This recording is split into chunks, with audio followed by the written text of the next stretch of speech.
दो लोग, एक जैसी सैलरी, एक जैसा शहर, एक जैसी उम्र, लेकिन 10 साल बाद एक इंसान करोड़ों की दौलत बना चुका है और दूसरा अभी भी महीने के आखिर में भाई पैसे खत्म हो गए बोल रहा है।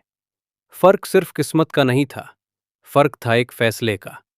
पहले 1 लाख रुपए जोड़ने के फैसले का। नमस्ते दोस्तों, स्वागत है आपका इस चैनल पर जहां हम पैसों की बातें करते हैं आसान भाषा में, बिना मुश्किल फाइनेंस शब्दों के। आज की वीडियो आपकी सोच बदल सकती है, क्योंकि आज हम समझेंगे कि आखिर अमीर लोग हमेशा पहला 1 लाख इतना इंपॉर्टेंट क्यों बताते हैं। क्यों हर बड़ा इन्वेस्टर कहता है पहला 1 लाख सबसे मुश्किल होता है। और यकीन मानो, ये सिर्फ मोटिवेशन नहीं है, इसके पीछे मैथ भी है, साइकोलॉजी भी और रियल लाइफ सच्चाई भी। तो वीडियो को अंत तक जरूर देखना, क्योंकि आखिर में मैं वो बात बताऊंगा जो शायद आपकी पूरी फाइनेंशियल लाइफ बदल दे। सेक्शन 1, पहला 1 लाख रुपए इतना मुश्किल क्यों लगता है। मान लो आप हर महीने 5,000 रुपए बचाते हो, तो लगभग 20 महीनों में आपके पास 1 लाख रुपए हो जाएंगे। सुनने में आसान लगता है ना, लेकिन असली मुश्किल शुरुआत में आती है। क्योंकि क्योंकि जब आपके अकाउंट में जीरो होता है, तब कंपाउंड इंटरेस्ट आपकी मदद नहीं करता। उस समय जो भी पैसा जुड़ रहा होता है, वो 100% आपकी मेहनत से आता है, आपकी नौकरी से, आपके समय से, आपकी कुर्बानी से। अब इसे आसान तरीके से समझो। अगर आपने 10,000 रुपए इन्वेस्ट किए और 12% रिटर्न मिला, तो पूरे साल में सिर्फ 1,200 रुपए बनेंगे, मतलब लगभग 100 रुपए महीना। अब ज्यादातर लोग यहीं हार मान लेते हैं।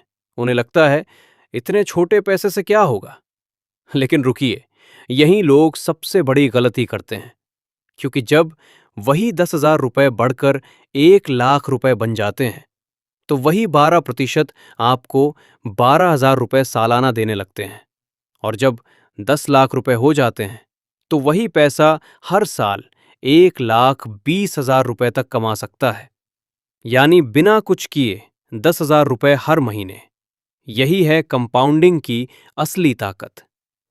कंपाउंडिंग को ऐसे समझो, सोचो एक बहुत बड़ा भारी पत्थर है। शुरुआत में उसे धक्का देना सबसे मुश्किल होता है। पूरा जोर लगाना पड़ता है, पसीना आता है, लगता है कि ये हिलेगा ही नहीं। लेकिन एक बार अगर वो पत्थर चल पड़ा, सबसे ज्यादा मेहनत यही लगती है, लेकिन एक बार ये बन गया, तो आपका पैसा खुद आपके लिए काम करना शुरू कर देता है। सेक्शन 2, असली लड़ाई पैसे की नहीं, दिमाग की है। अब ध्यान से सुनो, क्योंकि ये हिस्सा सबसे जरूरी है। जब आपके अकाउंट में 10,000 रुपए होते हैं, तब कोई टेंशन नहीं होती। लेकिन जैसे ही 50,000 रुपए, 60,000 रुपए, 70,000 रुपए होने लगते हैं, तब दिमाग गेम खेलना शुरू करता है। अचानक मन बोलेगा, यार नया फोन ले लेते हैं, एक ट्रिप तो बनती है, सब दोस्तों के पास नया लैपटॉप है। और यही सबसे बड़ा ट्रैप है। इसे कहते हैं लाइफस्टाइल इन्फ्लेशन। जैसे जैसे पैसा बढ़ता है, वैसे वैसे खर्च करने की इच्छा भी बढ़ती है। और यहीं ज्यादातर लोग हार जाते हैं। राहुल वर्सेस अनिकेत। असली फर्क दो दोस्त थे, राहुल और अनिकेत। दोनों की नौकरी साथ लगी, सैलरी भी लगभग बराबर। राहुल ने फैसला किया, जब तक 1 लाख रुपए नहीं जुड़ते, कोई बड़ा खर्च नहीं। अनिकेत ने सोचा, जिंदगी एक बार मिलती है, एंजॉय करो। 18 महीने बाद राहुल के पास 1 लाख रुपए थे। अनिकेत के पास क्या था? एक नया फोन, 2 ट्रिप्स की फोटो और ईएमआई। 5 साल बाद राहुल का पैसा इन्वेस्टमेंट से कई लाख बन चुका था और अनिकेत अभी भी सेविंग शुरू करने की सोच रहा था। फर्क सिर्फ इनकम का नहीं था, फर्क था डिसिप्लिन का। तो इस ट्रैप से बचें कैसे? रूल 1, पे योर सेल्फ फर्स्ट।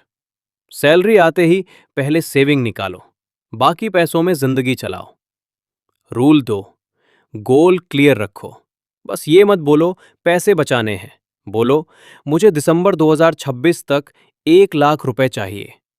जब लक्ष्य क्लियर होता है, तो दिमाग भी उसी दिशा में काम करता है। रूल 3, सेविंग को अनटचेबल बनाओ। अपनी सेविंग्स को ऐसे देखो जैसे वो पैसा आपका है ही नहीं। Section 3 turning point. अब आता है असली गेम। मान लो आपने 1 लाख रुपए जोड़ लिए। कॉन्ग्रेचुलेशंस। अब क्या होगा? अब आपका पैसा भी आपके साथ काम करेगा। अगर वो 1 लाख रुपए एक अच्छे इंडेक्स फंड में है और लगभग 12% रिटर्न मिलता है, तो पहला साल खत्म होने पर आपका पैसा लगभग 12,000 रुपए बढ़ सकता है। अब अगर आप उसी के साथ 5,000 रुपए की एसआईपी जारी रखते हो, तो धीरे धीरे कंपाउंडिंग स्पीड पकड़ने लगती है। 5 साल बाद लाखों, 10 साल बाद कई गुना। और सबसे अच्छी बात, अब सिर्फ आप मेहनत नहीं कर रहे, आपका पुराना पैसा भी मेहनत कर रहा है। वॉरेन बफेट ने भी यही कहा था। वॉरेन बफेट ने कहा था, my wealth has come from a combination of living in America, some lucky genes and compound interest. उन्होंने कंपाउंडिंग की ताकत बहुत जल्दी समझ ली थी और यही वजह है कि उनका पैसा समय के साथ पहाड़ बनता गया। अब प्रैक्टिकल एक्शन प्लान। स्टेप 1, आज ही कैलकुलेट करो हर महीने कितना रियलिस्टिकली बचा सकते हो। 2,000 रुपए भी काफी है शुरुआत के लिए। स्टेप 2, SIP शुरू करो। छोटे अमाउंट से भी शुरुआत हो सकती है, कंसिस्टेंसी ज्यादा जरूरी है। स्टेप 3, इमरजेंसी फंड बनाओ। कम से कम 3 महीने के खर्च अलग रखो। स्टेप 4, प्रोग्रेस ट्रैक करो। जब नंबर बढ़ते दिखते हैं तो मोटिवेशन खुद बढ़ता है। स्टेप 5, सेलिब्रेट करो, लेकिन समझदारी से। 1 लाख रुपए पूरे होने पर खुद को ट्रीट दो, लेकिन पूरा पैसा मत तोड़ देना। Real talk. अब एक कड़वी लेकिन जरूरी बात। बहुत लोग बोलते हैं मेरी सैलरी कम है, घर का खर्च बहुत है। लेकिन सच क्या है? भारत में लाखों लोग 15,000 रुपए की सैलरी में भी सेविंग करते हैं और लाखों लोग 1 लाख रुपए की सैलरी में भी महीने के अंत में खाली हो जाते हैं, क्योंकि सेविंग इनकम से ज्यादा हैबिट होती है। अगर फाइनेंशियल फ्रीडम सच में चाहिए तो पहला 1 लाख रुपए आपकी प्रायोरिटी होना चाहिए। अंतिम बात, पहला 1 लाख रुपए रातों रात नहीं बनता। 12 महीने लग सकते हैं, 18 महीने भी। लेकिन जिस दिन आपके अकाउंट में 1 लाख रुपए दिखेगा ना, उस दिन जो कॉन्फिडेंस मिलेगा वो किसी आईफोन या ट्रिप से नहीं मिलेगा। तो दोस्तों, अगर आपने अपना पहला 1 लाख रुपए जोड़ लिया है तो कमेंट में लिखो डन। और अगर जर्नी शुरू कर रहे हो तो लिखो टारगेट स्टार्टेड। वीडियो पसंद आई हो तो लाइक जरूर करना और ऐसे ही मनी, सेविंग और वेल्थ बिल्डिंग वीडियोस के लिए सब्सक्राइब कर लो। मिलते हैं अगली वीडियो में।